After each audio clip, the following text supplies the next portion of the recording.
Hi everyone, thanks for tuning in. Today's video, I'm going to talk about a bylaw that I found out is being pushed forward effective September 15th here where I live in the city of Kingston, Ontario. This is something that has not got a lot of media attention, of course. They've kept it very hush-hush. It took somebody to share with me a Reddit article that they had found, and then me to actually contact a city council member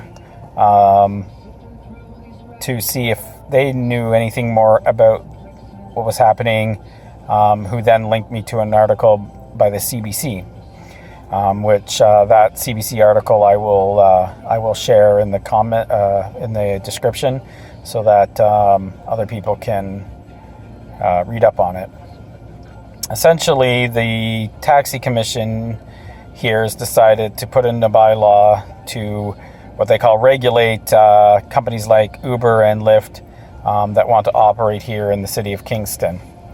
The only real regulations that I read when I was looking at the article had to deal with having control over the number of vehicles that can be operating at a given time in the city, and that any Lyft or Uber drivers need to be required to have some form of decal on their vehicle indicating as such that they work for these companies.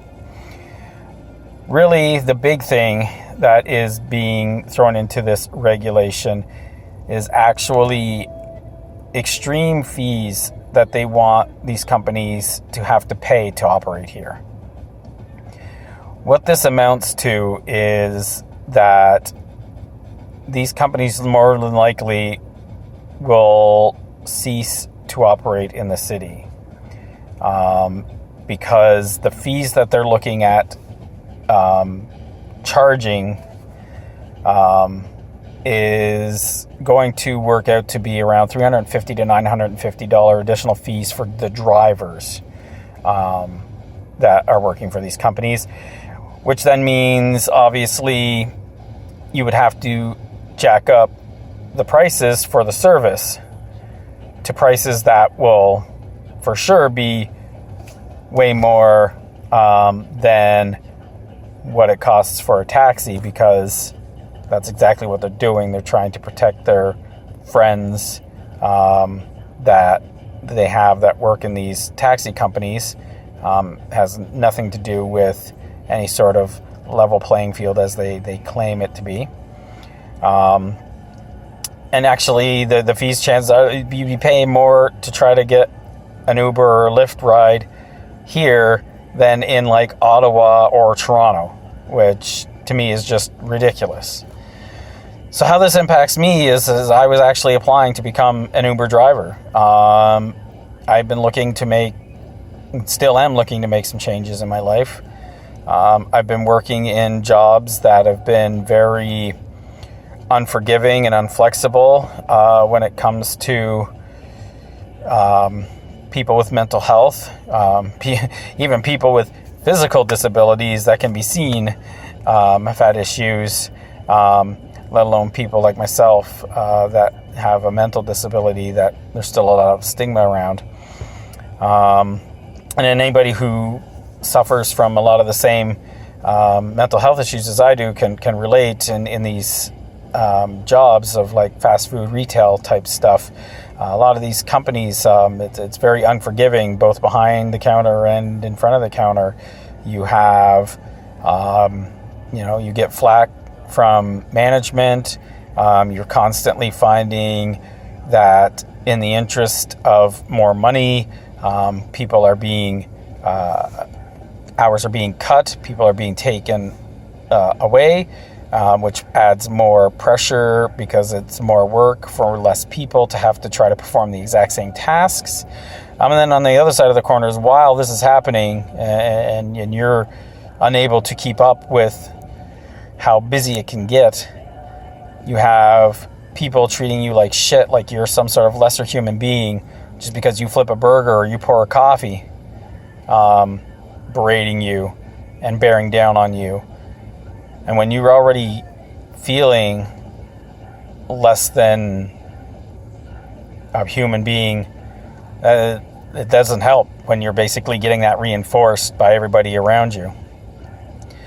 So I was looking to get away from that. I needed something different, something that would be more flexible. And after talking to a cousin of mine who had been an Uber driver, and still has dabbled in it here and there, but it legitimately was working full time for a while, who shared his experience with doing it. And I thought, wow, this is something I can do. This is something I can do. I would enjoy, because I am actually I am a people person. I like people. I like meeting new people. I like hearing their stories. I like finding out about new cultures. I'm interested in people.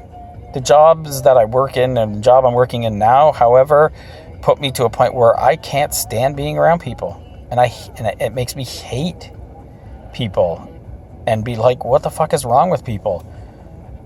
Which makes me a person that I'm not. And again, adding that onto the already stressful situation and the lack of self-confidence just causes that vicious circle. So essentially, with this bylaw being put into place,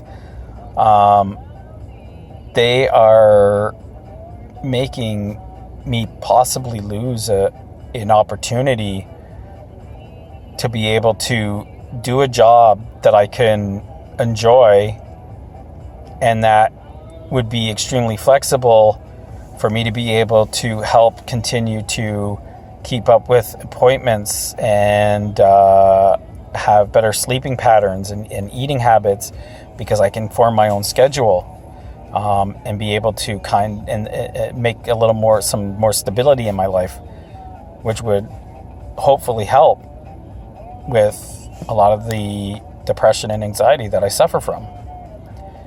And they're basically taking that away from me. And I have to think how many other people have possibly stumbled into these kind of jobs for some of the similar reasons, where they finally feel like, obviously, it's a mental illness. It's something that people are going to still struggle with. But being able to do something where they feel positive about, and that they're still being a functioning member of society, and if they need that break, if they need to take a moment, you shut off the phone, you turn off the app, you take a break, you step away, have a nap, do whatever you need to do, have your dinner, take your pills at the time that you need to take them. And it's extremely disappointing. I do feel like it's as much as it is clearly an attack on these companies.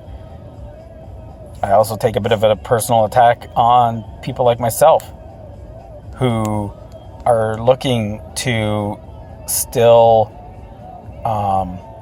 work hard, but without having to be put in positions that are constantly causing these vicious cycles of depression and anxiety that just keep feeding into it. And then you're going home every night and I don't want to continue. And there's only two options for that. And that is end my life or quit my job. If I quit my job, I might as well end my life, because what am I doing then? I got no money to do anything, can't be a functioning member of society, so why am I even here?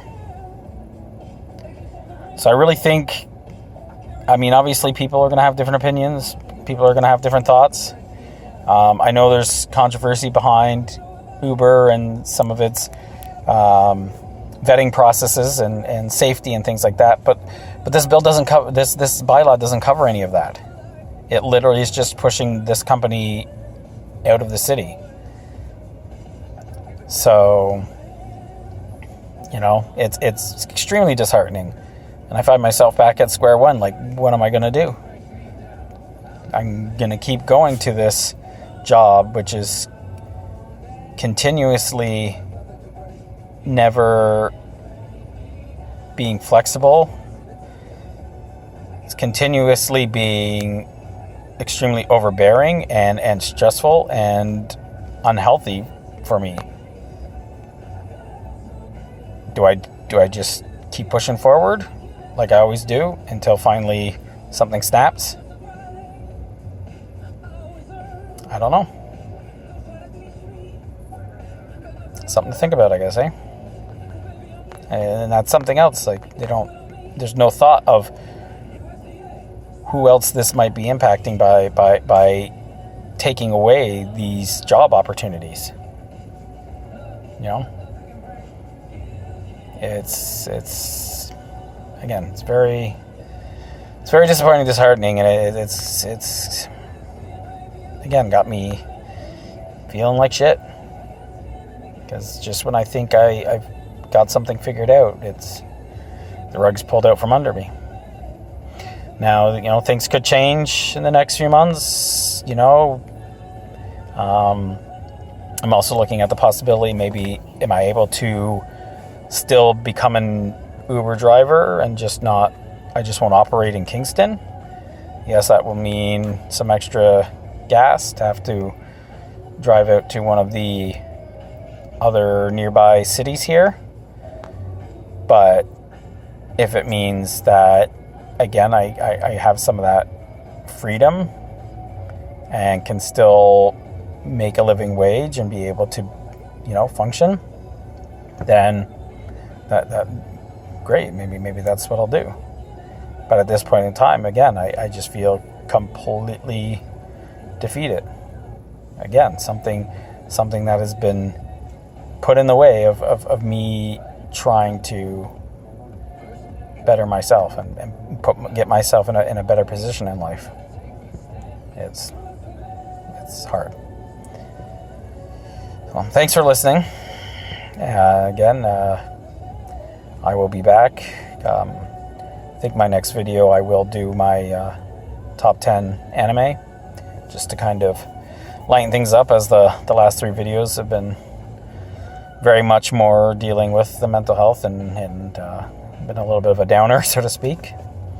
So yeah, stay tuned for that, and thanks again for tuning in, and you know, hopefully, again, some people can relate to what I'm going through and can feel a little better knowing that, you know what, you're not alone in this.